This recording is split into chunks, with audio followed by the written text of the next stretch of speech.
What's up YouTube? It's your boy Don. If you're watching this video, then you're probably a fan of manga and anime, and you've probably wondered what influenced it to become what it is today. What if I told you Black Americans inadvertently played a part in the inception of both manga and animation? Let me explain. The year is 1843.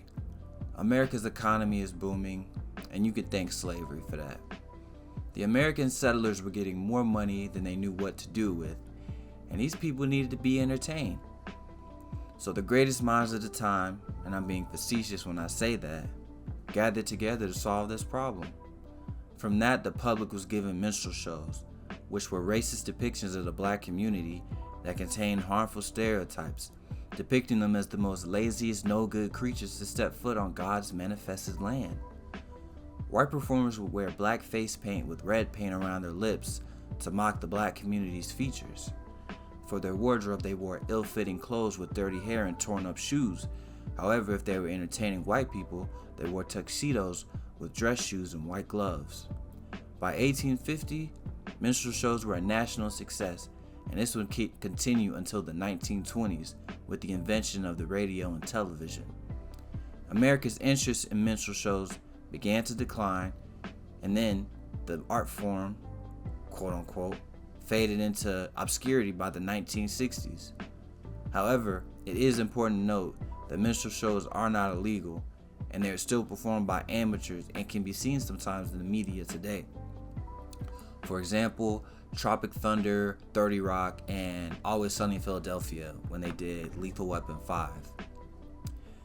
So here's where I break down the minstrel to animation pipeline. The year is 1924.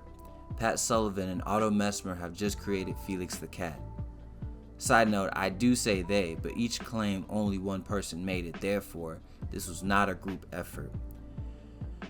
Maygrith quoted Sullivan stating he drew inspiration from a black boxer named Peter Felix, who fought in the heavyweight championship in Sydney, Australia, the same year he was leaving for New York. Pat described him as wearing all black and scaring the children. As for Otto Messmer, it's difficult to find a direct quote, so we can look at the work he did prior to Felix the Cat with Pat Sullivan. The animated cartoon, Sammy Johnson Hunter, about a young colored boy who is supposed to be doing chores, but instead he falls asleep after reading a book about wild animals. He then has many humorous interactions with animals, culminating with him almost dying in his dream, but being awakened by his angry mammy. Therefore, it is not a far-off claim that Felix the Cat is an obvious continuation of these design elements and story beats that were popular at the time. Felix the Cat even shares similarities visually to Pickaninny dolls. In 1928, Bill Nolan would redesign the character, and the rubber hose era of cartoons were in full New Jack swing. Felix was the most popular character, and this would last for 20 years. The next icon to come from this era would be Mickey Mouse in 1928, just 4 years after Felix. He had all the same minstrel tropes you would expect. He was rebellious, active, and amusing. Mickey Mouse would become the most popular cartoon character in existence, surpassing Felix after the end of the rubber hose era. Osamu Tezuka was a teenager when World War II took place. He experienced the atrocities war can bring. This will shape his outlook on life, the messaging and beliefs he would put in his work. Furthermore, Japan and the US soon started trading again, and the media from the West would influence Tezuka's artwork, with Mickey Mouse specifically being a large influence on Tezuka's seminal work, The Mighty Atom, also known as Astro Boy in the States. This manga set the standard for what it should look like, for what a manga should look like. Sound effects, the eyes, the paneling, and the action. Astro Boy also changed anime by being the first anime with a sequential plot and setting the 30-minute structure for how episodes are done. While technically not the first anime from Japan, the industry would likely not have become what it is without Astro Boy. In the great words of Jersey Drake, it ain't about who did it first, it's about who did it right. Because Astro Boy would go on to sell 100 million copies and earn Osamu Tezuka the title, the Godfather of Japanese manga. Following Tezuka's foundation, the next icon to push the medium forward would be Akira Toriyama with Dragon Ball Z.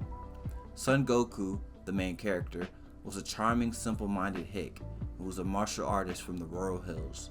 Toriyama openly admits that Son Goku's design was inspired by Astro Boy and says, and I quote, "I wasn't conscious of this when I made it, but thinking about it now, I suppose it might have been the influence of Astro Boy. The angle of the horns and the flat part in the middle look similar, don't you think?" This is from Dragon Ball Z Full Color Comic Frieza. Dragon Ball Z is the second best-selling manga of all time, the number one being Ichiro Oda's One Piece, and he says Dragon Ball Z influenced his work along with Masashi Kishimoto and his magnum opus, Naruto. Do you get the point? So there you have it, the Black American influence on Japanese animation and their comics. I hope you enjoyed the video as much as I enjoyed making it, and also that you learned something new. This is my first real YouTube video, so let me know what you think, like, subscribe, and comment down below. I'll see y'all next time.